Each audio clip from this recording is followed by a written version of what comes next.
Hello, you beautiful people. As you already know, we're slowly inching closer and closer to the next version of HSR, which is version 3.6, and today, I just felt like sitting down and going over literally everything that we can expect to see in this upcoming patch.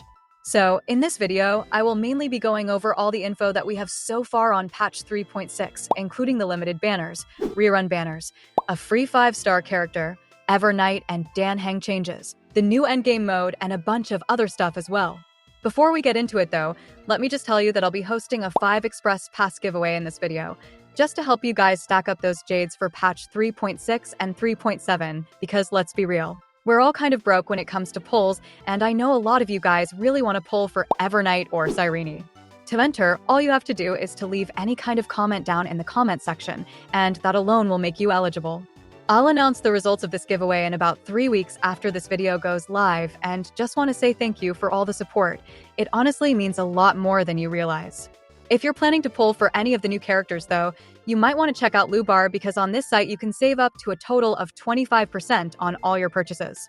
To give an example, I'll buy this 3280 Nyric Shard pack for $43, and this same pack costs me about $50 from the in-game shop. You can see that it's cheaper, right? For the top-up process, just enter your UID in this box and choose your respective server depending on your account. After waiting for a few minutes, I received my Jades with the double top-up bonus because it was my first purchase. If you use my link, which is in the description or the pinned comment though, you can get an extra 10% off on top of all the other discounts. Okay, starting with the limited banners, we already have the drip marketing for the 2 new limited characters that are going to be featured in this patch, and these characters are Evernight and Heng Terai. Both of them will be featured as normal limited characters, with one in the first half and the other in the second half of the patch. Alright, first up, talking about Evernight, she is going to be featured in the first half of the patch, with her banner going live on September 24th for the Asia and Europe servers, and on September 23rd for the America ones. Right now, I would say that her kit is in a pretty solid spot, where she easily shines as a main DPS if you give her the right teammates, but if you want to make full use of her kit, then you would definitely want to play her as a sub-DPS in a Castorice team. Honestly, I assume it's kind of complicated to balance her, because if they increase her overall damage by a lot, that would also mean that they're buffing the Evernight Castorice team, which is already like one of the best teams in the game, if not the best overall. In the latest set of changes that happened yesterday, they actually buffed her sub-DPS utility by a fair amount, so I think it's kind of obvious that they're taking the sub-DPS route with her kit. Still, I would say that with the release of Synergies, she might just be the one character that will enable Evernight to be a great main DPS on her own as well. Overall, if you do plan on playing Castorice for a long time, you should definitely consider pulling Evernight as a sub-DPS for her team, or if you're just based and love March, then do I even need to convince you to pull Evernight? Next up, talking about Heng, his release banner is going to be featured in the second half of patch 3.6, and it will go live on October 15th for all the different servers. So, if this video was a week ago, I probably would have been a lot more negative about his kit, because last week he got hit with a lot of nerfs, which reduced his survivability by a decent amount, and they even removed a totally unique mechanic from his kit. Now though, after yesterday's changes, I think his kit is back to being in a pretty solid spot, because they buffed his base attack by 100, which is actually a massive deal, and they even gave him some speed traces on top of that. Okay, I'm not gonna lie, I'm still a little salty that they removed his dragon's unique interactions with different characters in last week's changes. To be fair though, I get why they did that, because in the future, they might release a new character who could abuse Heng's bondmate interaction to a ridiculous level, and I'm guessing they just don't want to deal with that. All in all, I really like the state of his kit right now. He fits into basically any team, which makes him an extremely flexible unit, and that kind of flexibility is always good, especially for a sustain. Now that I've told you about both of their kits, here's the main part. According to the current info from a ton of reliable sources, Heng will actually be given out for free during the next patch. Yep, we're getting another free 5-star character already, and this is genuinely a pretty big deal, because if you weren't planning to pull for him, you're still going to get a super flexible unit for free and in my books. That is a pretty huge win for any account.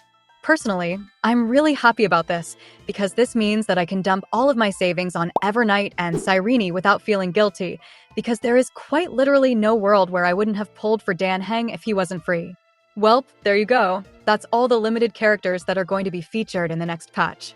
Moving on to the reruns, it looks like we're back to getting some diabolical rerun banners again after the pretty chill ones in patch 3.5.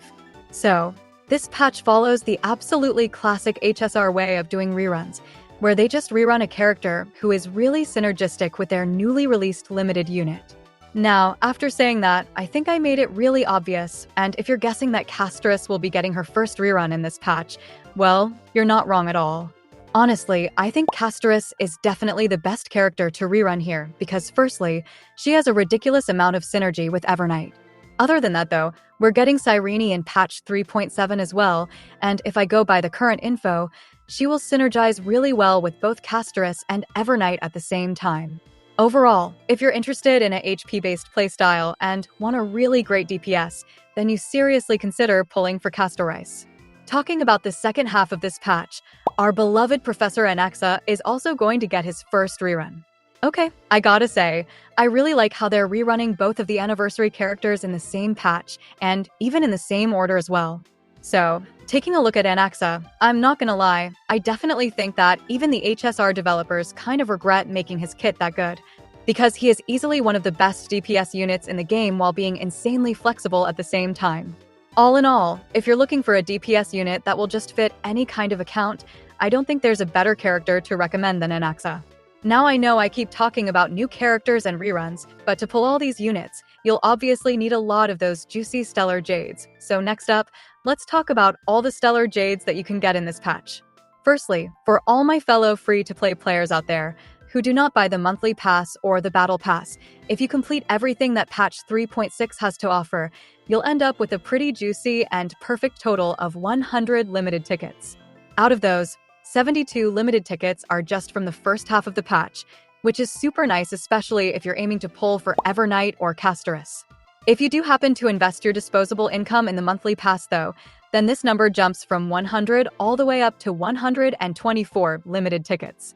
Now, if you're even more of a spender and you grab both the monthly pass and the battle pass, then you'll get rewarded with a pretty massive total of 132 limited tickets. I gotta say, this patch is pretty generous with the amount of pulls, and personally, I badly need all the pulls that I can get for Cyrene and Evernight banners because I kind of impulse pulled and ended up with Cyrydra in just 40 pulls. Okay, I swear I didn't mean to flex there. I'm just a little salty that I ended up pulling on impulse, but kind of happy as well because I did get her early after all. Also, we're obviously getting a story update in this patch, just like all the other Amphareus patches up until now. Honestly, for this patch, I'm mainly just excited to meet Heng quite a lot, and this is our second last patch for the entire Amphareus story arc as well, so I'm definitely kind of interested to see how the story goes from this point. Lastly, a lot of you might know about this already, but for anyone who doesn't, we're getting a totally new endgame mode named Anomaly Arbitration in the next patch. If you play Genshin, you can kind of compare it to Stygian Onslaught, and I would say it's a pretty hard endgame mode overall compared to MOC and Pure Fiction. Basically, there are a total of 3 stages named Night 1, Night 2, and Night 3, and then there's a final stage named Checkmate with the final boss fight. Now, each of the night stages is considered separate, which means you will need a total of 3 fully built teams just to complete these stages, but don't worry, when you reach the Checkmate stage, you can pretty much reuse any character that you want. That said though, the difficulty spike in the Checkmate stage is high, and I mean really high. All in all, this endgame mode is primarily catered for accounts with really good characters and builds, and there are only cosmetic rewards for clearing it, so you don't have to feel pressurized at all to complete it. Well, there you go. That's all the stuff and info that we know about patch 3.6. Overall, this patch is definitely way more hype than patch 3.5, especially because it features 2 of my favorite characters, and the amount of new stuff that we're getting is also pretty decent. Personally, I'm going to grab an E0S1 Evernight in this patch along with my free Heng, and after that, I'm saving literally every single Jade for Cyrene's banner. I'm curious though, who do you guys plan on pulling this patch? Also, if you ended up watching until the end, you might want to consider subscribing as well. With that being said, I love y'all and I will see you in another one.